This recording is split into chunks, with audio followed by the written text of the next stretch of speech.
Oi, gente, estamos de volta! Nesse vídeo, nós vamos dar continuidade ao processo que nós iniciamos no vídeo anterior. Vocês lembram? Assistiram?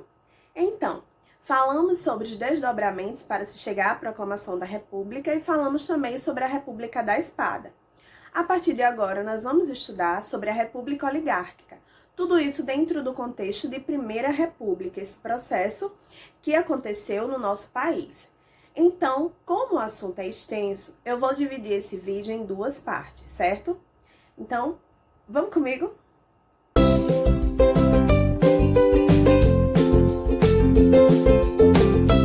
Durante o Império, o governo central impunha seu poder às províncias, nomeando quem iria governá-las.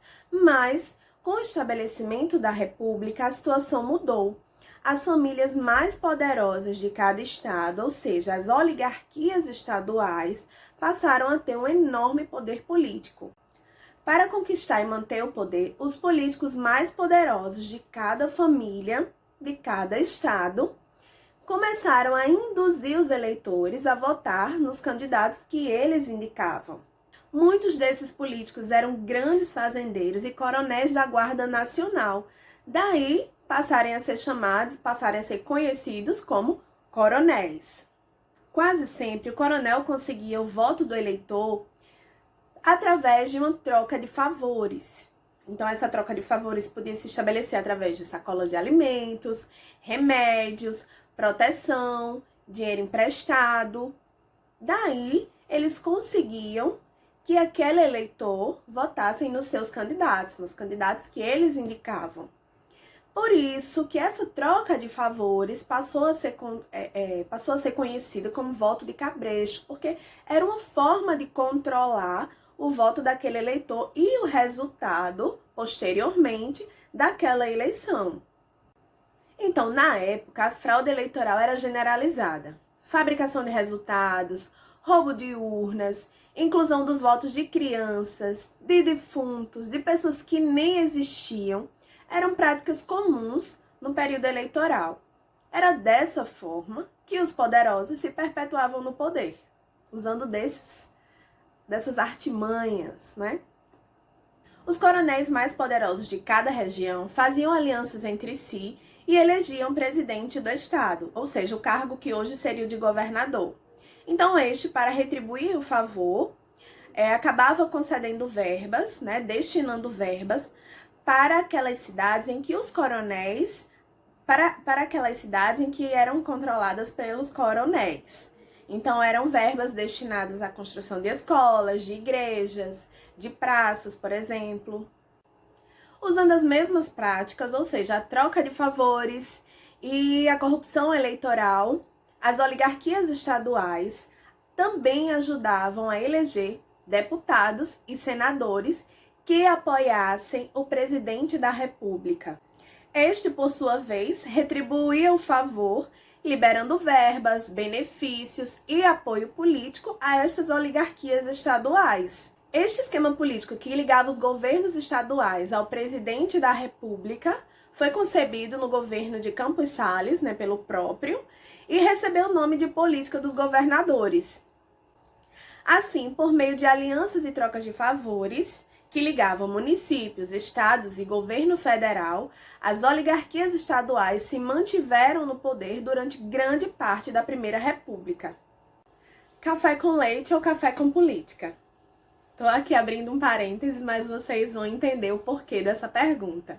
Vejam só, durante muito tempo se acreditou que a aliança feita entre São Paulo e Minas Gerais, dois estados extremamente populosos e os mais importantes da época, teriam feito com que as oligarquias dos dois estados tivessem o controle exclusivo, o controle político exclusivo durante a Primeira República. Mas não foi bem assim. Segundo a historiadora Cláudia Viscardi, recentes estudos sobre as sucessões presidenciais durante a Primeira República mostram que a famosa aliança entre Minas Gerais e São Paulo, chamada na época de política do café com leite, não controlou de forma exclusiva o poder político durante toda a Primeira República. Havia outros estados também com acentuada importância no cenário político: Rio Grande do Sul, Rio de Janeiro, Bahia, Pernambuco. Então, os 6, para garantirem sua hegemonia, possuíam uma forte economia e uma elite política bem representada no parlamento. E, juntos ou separados, participaram ativamente de todas as sucessões presidenciais ocorridas no período. O poder de Minas Gerais nesse período é explicado não pela força econômica derivada do gado de leite, mas pela sua projeção política através de uma bancada de 37 deputados, a maior do país.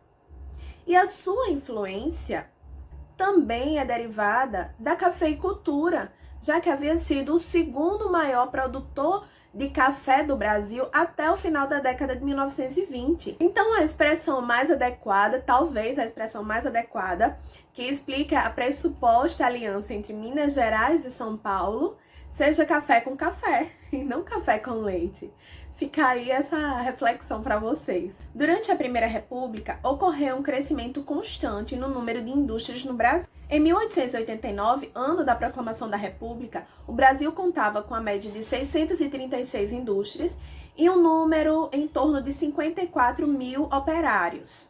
Entre 1907 e 1920, o número de empresas cresceu por volta de 4 vezes, enquanto o número de operários empregados quase que duplicou nesse período. Durante muito tempo, se disse que esse crescimento deveu-se aos efeitos ainda da Primeira Guerra Mundial, já que o Brasil foi obrigado a passar a fabricar o que antes importava. Só que estudos recentes mostraram que a industrialização brasileira ocorreu por conta de quatro fatores principais: capitais nacionais acumulados com as exportações agrícolas, sobretudo as de café, disponibilidade de matéria-prima, grande oferta de mão de obra barata e um sistema de transportes ligado aos portos. São Paulo tornou-se o estado mais industrializado do país. As grandes fábricas paulistas foram montadas por fazendeiros de café, por exemplo, Antônio Álvares Penteado, e por imigrantes, como o Francisco Matarazzo. Os principais ramos industriais da época, por ordem de importância, foram o têxtil, o de alimentação, sobretudo as bebidas, e o de vestuário. Os processos de industrialização e urbanização do país variaram bastante de uma região para outra. A região sudeste, sobretudo São Paulo, recebeu os maiores investimentos, liderando então a corrida industrial do país. Os processos de industrialização e modernização do país ocorreram em várias cidades ao mesmo tempo, mas vamos tomar como exemplo São Paulo. Até 1850, São Paulo era uma cidade provinciana, pequena e politicamente pouco importante para o Império. Sua área mais urbanizada era formada pelas ruas Direita, 15 de Novembro e São Bento. Com o boom da economia cafeeira, a cidade ganhou uma extensa rede ferroviária, comercial e financeira. E na década de 1870, a cidade passou a crescer em um ritmo acelerado.